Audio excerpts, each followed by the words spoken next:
जोहार, नमस्कार। मैं हूं शिवा और आप देख रहे हैं झारखंड नवनिर्माण। इस वक्त अभी हम हजारीबाग डीसी ऑफिस में हैं और यहां पे प्रवासी 45 मजदूर जो फंसे हुए हैं उनको वतन वापसी करने के लिए लगातार जेबीकेएसएस की टीम यहां काम कर रही है और यहां पे संजय मेहता जी उनसे बात करने की कोशिश करते हैं। संजय मेहता जी, अभी आप यहां हजारीबाग डीसी ऑफिस आए हुए थे, क्या कुछ बातचीत हुई? बातचीत ये हुई है कि ये मिनिस्ट्री ऑफ एक्सटर्नल अफेयर्स का मामला है, विदेश मंत्रालय का मामला है। हम लोग सारे इस मतलब जो आप लोगों ने दस्तावेज दिया है उसको वहाँ तक पहुँचाएंगे आधिकारिक तौर पर। लेकिन अब देखते हैं क्या होता है, क्योंकि इससे पहले एक बार और हम लोग मामला पहुँचा चुके हैं, उस वक्त भी कुछ हुआ नहीं था। अब अभी फिर से हम लोगों ने उपायुक्त कार्यालय के माध्यम से सरकार तक इसको भेजने की एक कोशिश की है। आगे देखते हैं कि सरकार इस पर क्या पहल करती है।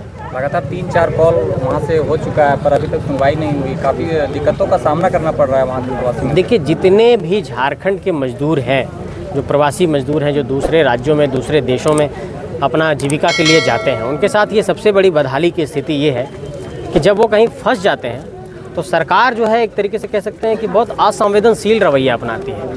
और ख़ासकर झारखंड के मजदूरों के संदर्भ में, अगर दूसरे राज्यों के मजदूरों के संदर्भ में आप देखेंगे तो कई बार विशेष अभियान चला करके उनको लाया गया, लेकिन आप देखेंगे झारखंड के मजदूरों के संदर्भ में तो वो तेज़ी नहीं दिखाई पड़ती है।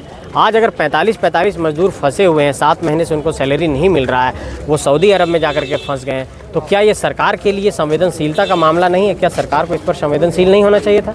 लेकिन नहीं हुई। हम लोगों ने लिखित तौर पर जानकारी दिया, उसके बावजूद भी कोई कार्रवाई नहीं हुई। तो दुख तो होता है इसका, इस बात का बेहद दुख है। वहाँ पे स्वास्थ्य की काफ़ी दिक्कत है, खाने पीने की लाले पड़ रहे हैं, क्या कुछ समस्या है उस पर जो अभी तक? देखिए, सिर्फ स्वास्थ्य की दिक्कत नहीं है, वो वहाँ पर अभी रह रहे हैं जहाँ पर, वहाँ पर भी उनको परेशानी आ रही है। उनको प्रॉपर जो है सैलरी तो मिली नहीं 7 महीने से, खाना उनको प्रॉपर मिल नहीं पाता। वो कह रहे थे मुझे कि एक ही टाइम का खाना मिलता है, किसी तरीके से खाते हैं एक टाइम हम लोग, मतलब रात में भी वो लोग भूखे पेट सोते हैं कभी कभी, और ये 1.5-2 महीने से चल रहा है। और हम लोगों ने सरकार को जब रिटर्न दिया था लिख करके, उस वक्त से अब तक भी हमको लगता है 20-25 दिन और होते चला, और आज फिर से हम लोगों ने लिखित तौर पर दिया है। तो ये सरकार से गुजारिश है कि अगर भारत का कोई नागरिक, अगर कोई इंडियन सिटीजन दूसरे कंट्री में जाकर के फंस गया है तो विदेश मंत्रालय की ये जिम्मेवारी है कि अपने लोगों को सकुशल घर ले आए। हमारा वहाँ पर दूतावास है, वहाँ पर कॉन्सुलेट जनरल बैठते हैं, इन लोगों की क्या जिम्मेवारी है कि अपने लोगों को वापस वतन भेजे सकुशल। लेकिन ये लोग नहीं भेज रहे हैं। इसका मतलब ये है कि कहीं ना कहीं ये लोग संवेदनशील नहीं है, गंभीर नहीं इस मसले को लेकर, और इसका बेहद दुख है कि मजदूरों को लेकर की ये गंभीरता नहीं दिखाई जाती है। अगर कोई बड़ा नेता होता, कोई बड़े अभिनेता होते, कोई पॉलिटिशियन होते, कोई कहीं फंस गए होते, तो उसके लिए मतलब बाकायदा एक विशेष अभियान चलता, विशेष फ़्लाइट भेजी जाती, उस पर लोगों को लाया जाता। लेकिन मजदूरों के लिए ऐसा कुछ विशेष फ़्लाइट और विशेष अभियान नहीं हो रहा है। एक फ़्लाइट में आ जाएंगे सारे, उसमें कम ही लगेगा, लेकिन फिर भी ये कोशिश नहीं हो रही है। बहुत दुख की बात। जितनी भी पार्टियां हैं वो अभी तक कोशिश नहीं कर रही, और साथ ही साथ आप देखेंगे तो ये मीडिया पे 45 मजदूर फंसे हुए हैं जहां पे उनके जान की पूरा दिक्कत हो रही है, उसके बावजूद भी मीडिया पर इसका भी पूरा चल नहीं रहा है। इसका क्या कारण है? प्रिंट मीडिया में कई साथियों ने इस खबर को प्रमुखता से प्रकाशित किया, इलेक्ट्रॉनिक मीडिया में आप जैसे जो हमारे साथी हैं डिजिटल मीडिया के, उन लोगों ने भी इसको दिखाया है। लेकिन चूँकि कहते हैं ना कि सत्ता जो है थोड़ा वो बहरी होती है, वो सुनती नहीं है जल्दी, उसको एक बार थोड़ा सा ठुकठुका के सुनाना पड़ता है। तो आज हम लोग दरवाज़ा ठकठकाने आए थे कि सुन लीजिए हुजूर, मजदूर फंसे हैं 45 विदेश में, उनको आप घर ले आइए, यही कहने आए हैं आपसे। तो आज देखते हैं जो हम लोगों ने कहा है, सरकार उस पर कितना क्या कुछ करती है। अगर मान लीजिए संज्ञान में नहीं लेती है, इस मामले को जल्द से जल्द सुलझाया नहीं जाता है, तो फिर जेबीकेएसएस की क्या तैयारी? देखिए, हम लोग आंदोलन तो हम लोगों का मुख्य रास्ता है, लेकिन मसला ये है कि सऊदी अरब में मजदूर फंसे हैं, यहाँ डीसी ऑफिस पर आंदोलन भी कर देंगे तो उससे क्या समाधान का रास्ता निकलेगा? सरकार को संवेदनशीलता दिखाना होगा।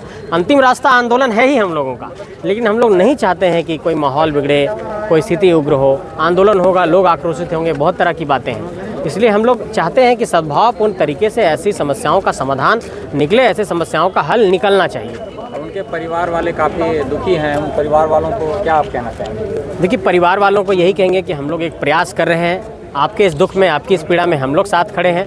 आपका दुख हमारा दुख है, वो भी हमारे भाई जैसे हैं, हमारे गांव के ही लोग हैं, तो ये पीड़ा हमारी पीड़ा है। अगर कोई एक झारखंडी कहीं दर्द में है तो वो हमारी पीड़ा है। इसलिए हम साफ तौर पर ये कहना चाहते हैं कि हम लोग बिल्कुल प्रयासरत हैं और तमाम परिवार के सदस्यों को ये संदेश देना चाहते हैं कि आप लोग चिंतित नहीं होइए, निश्चित तौर पर कोई सकारात्मक रास्ता निकलेगा और सारे हमारे जो लोग हैं 45 लोग वो सकुशल वतन वापस आएंगे। इस बात का भरोसा रखिए। हम लोग जितना भी प्रयास करना होगा सरकारी स्तर पर करेंगे।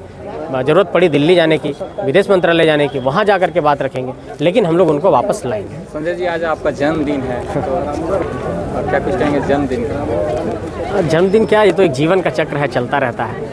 लेकिन जो झारखंड की धरती पर जन्मे और वो पीड़ा में है, तो ऐसे में उन लोगों के साथ खड़ा होना चाहिए। इसलिए हम लोग तो सार्वजनिक जीवन में है, क्या जन्मदिन और क्या सब कुछ चलता ही रहता है इसी तरीके से।